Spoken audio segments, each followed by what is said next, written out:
à toi dans cette nouvelle vidéo consacrée à la préparation au passage de grade. Je parlerai du point de vue de la Fédération française de karaté et discipline associée à laquelle je suis affilié.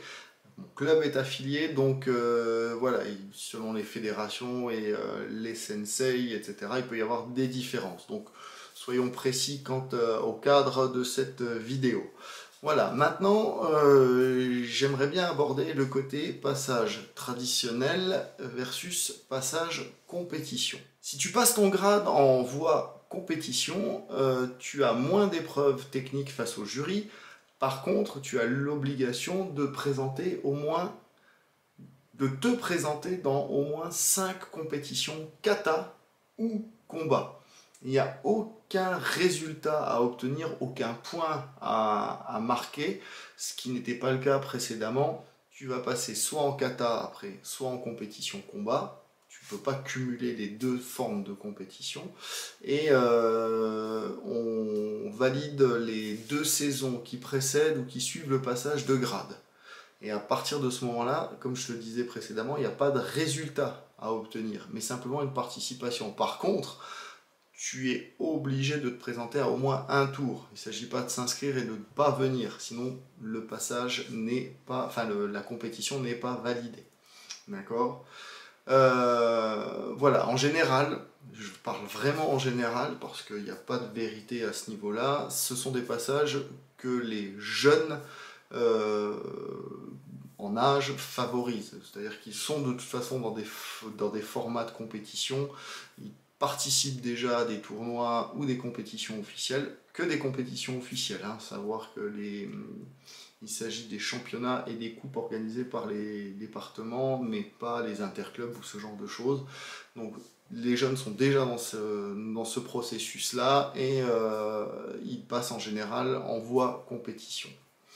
La voie traditionnelle s'adresse à des personnes qui ne pratiquent pas la compétition et du coup il y a une plus grande partie technique et un plus grand nombre d'épreuves auxquelles il faudra participer devant le jury. Ce sont 2 façons différentes d'aborder les choses pour le passage de grade. 2 optiques différentes. Encore une fois, je ne vais pas mettre en avant une version par rapport à une autre, sachant qu'il s'agit surtout de bien préparer le candidat, de bien te préparer au format que tu souhaites adopter pour ton passage de premier dan. Voilà. Maintenant, on va rentrer un petit peu dans les différentes épreuves qui peuvent t'attendre, mais avant cela, lorsque tu vas te présenter au passage de grade, je vais te parler de choses qui peut-être vont paraître évidentes ou bizarres, mais auxquelles il faut penser. Tu vas te présenter à un grade, donc tu auras un jury qui va être en costume, qui est là pour toi et dans une optique de validation de grade. Ça, c'est important. On va démystifier un petit peu le méchant jury qui est là simplement pour saquer ou faire en sorte que le candidat n'obtienne pas son grade. On part du principe que le jury est là pour permettre au candidat d'accéder à son grade et faire sortir le meilleur de sa prestation. Ça veut dire que le jury est là pour aller chercher ce qui est bon et ce qui est valable chez le candidat. Par contre, il doit être intègre et reconnaître également que lorsque le travail est insuffisant, ça doit être sanctionné par un échec ou une note inférieure à la moyenne. Ça, c'est l'intégrité du jury et il est très très important. Donc le jury est là, il s'est levé, il s'est préparé et il est en costume, cravate et en tenue officielle. Il a fait l'effort de venir, sachant qu'un jury est bénévole et n'a juste comme compte aux rétributions une participation aux frais de déplacement. Ce sont des actes de bénévolat. Donc, du côté du candidat, il va falloir aussi faire l'effort de se présenter de manière correcte, à savoir un kimono repassé, une ceinture qui est mise de manière équilibrée et correcte. Il y a plein de tutos pour mettre une ceinture correctement. Être propre, avoir les ongles couper, éventuellement une coupe de cheveux correcte, on passe chez le coiffeur ou on se coiffe correctement avant de passer un grade.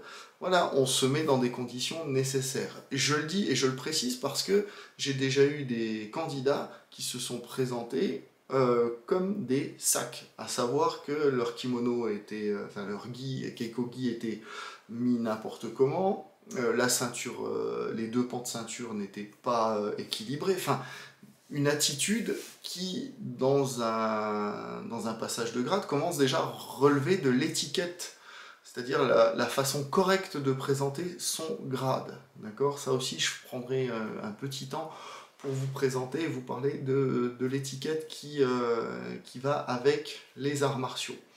Donc voilà, ça peut vous paraître complètement incongru comme remarque, mais je pense que pour certains, ça ne tombe pas sous le sens. Donc préparez-vous aussi bien d'un point de vue physique, technique, mais aussi basique au niveau de l'hygiène et la présentation et la tenue. Ok ? Donc n'oubliez pas que vous venez vous présenter votre travail, et c'est ce travail et votre attitude qui vont être évalués en vue de l'obtention ou non d'un grade. Ok ? Vous, en tant que candidat, ça n'est pas indu. Ce n'est pas parce que vous remplissez les conditions nécessaires à l'obtention d'un grade que vous devez obtenir le grade. Il faut vraiment présenter un travail de qualité et avoir une attitude correcte et une tenue correcte pour pouvoir accéder à l'obtention de votre grade. Donc bien, maintenant passons aux différentes épreuves que compose un passage de grade traditionnel et un passage de grade compétition. Je vais commencer par la voie compétition. Donc vous êtes évalué par 2 jurys. Si le protocole est respecté, ce sont les jurys qui se déplacent sur votre tableau et non pas les candidats qui se déplacent d'un jury à l'autre. Vous avez 2 jurys qui sont composés au moins chacun de 3 personnes pour avoir une collégialité dans les délibérations. Il ne s'agit pas de faire en sorte qu'il n'y ait pas une seule personne qui décide de tout. Il faut aussi pouvoir délibérer et avoir une pluralité de points de vue et aussi avoir un regard. On essaye toujours d'avoir un membre de la discipline proposée, enfin du style qui est présenté. Si on a un candidat Goju-Ryu, personnellement, j'aime bien avoir un jury qui est Goju-Ryu dans mon jury. C'est aussi d'avoir un œil un peu plus aiguisé sur les spécificités du style que le candidat présente. C'est très très important. Vous avez une première épreuve qui est le Kion. Le Kion se subdivise en 3 épreuves, je rentrerai dans les détails lors d'une prochaine vidéo. Vous avez la présentation de vos katas, 2 katas au choix qui sont à présenter au jury. Et vous avez la partie Kion Ippon Kumite, donc le travail par 2 qui lui aussi doit être bien préparé et présenté avec un candidat de votre tableau. Là aussi, il y a des subtilités dans les présentations.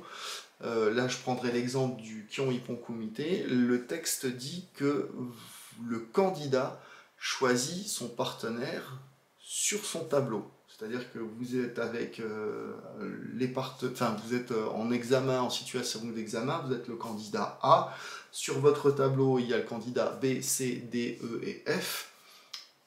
A choisit son partenaire parmi B, C, D, E ou F. D'accord ?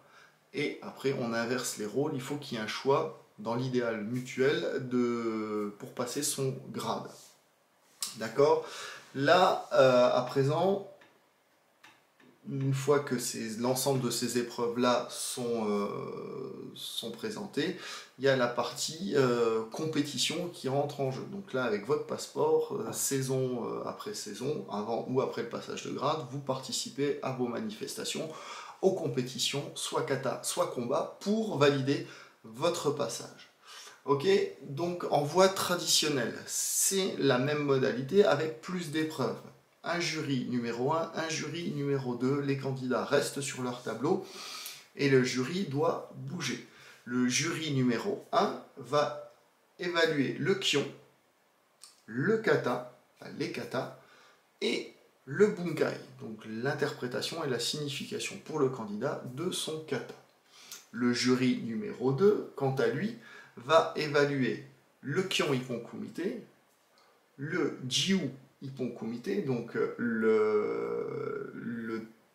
kumite à 3 mètres, départ à 3 mètres, ça aussi, je rentrerai dans les détails, et le Ju Kumite, qui sont les assauts, le combat, enfin le travail souple en déplacement.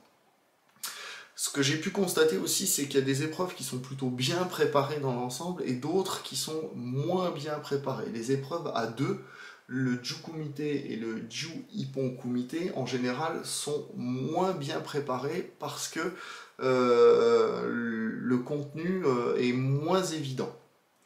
Et l'attitude des uns et des autres peuvent aussi amener à des difficultés dans l'exécution, la bonne exécution du travail à deux. À savoir que lorsque vous êtes candidat, vous êtes aussi là pour montrer le meilleur de votre karaté, et lorsque vous travaillez avec un partenaire, vous n'êtes pas là pour prendre l'ascendant sur lui ou gagner face à lui, mais être dans une attitude où vous êtes un partenaire qui doit aussi faire en sorte d'exécuter le travail correctement, mais de servir au mieux le travail du candidat qui est en face de vous. Je prends un exemple tout simple, en Ju Kumite, donc les assauts souples, les candidats sont là pour montrer le maximum de l'expression libre de leur technique. Et ça inclut le fait qu'on ne va pas chercher à marquer des points. Le jury ne va pas du tout être attentif en disant tel candidat aurait marqué 3 ippons, 2 waza-hari, etc. Au niveau d'un combat souple. On est là pour observer et voir les qualités techniques et la capacité d'enchaîner, de varier les techniques du candidat. Et moi, ça m'est arrivé de devoir stopper cette épreuve-là parce que les candidats étaient dans une forme d'affrontement et d'opposition, et finalement, ça ressemblait beaucoup plus à une bagarre de rue qu'à une épreuve technique. Donc c'est pour ça que l'un comme l'autre doivent être dans des dispositions d'esprit et un état d'esprit qui permettent le bon travail et la bonne exécution, d'accord, de vos techniques et montrer votre travail. Et ça, lorsque je fais des stages de préparation au grade, c'est vraiment quelque chose de compliqué parce que ça inclut aussi le fait que même si moi, en tant que candidat, je suis bien préparé à ça, je ne sais pas qui je vais avoir en face et quelles vont être ses dispositions psychologiques. Est-ce qu'il va être dans l'idée de marquer des points et de défoncer son adversaire pour être au-dessus de lui, alors qu'il ne s'agit pas de ça du tout. C'est bien le problème. Et un candidat qui est dans une mauvaise disposition d'état d'esprit va aussi plomber le candidat qui, lui, serait dans une bonne disposition d'état d'esprit. Donc c'est une situation qui est assez complexe et sur laquelle on reviendra quand on détaillera l'ensemble des épreuves UV par UV. Voilà, donc si on a fait le tour rapide des unités de valeur, après il s'agit de pouvoir s'y préparer à l'entraînement.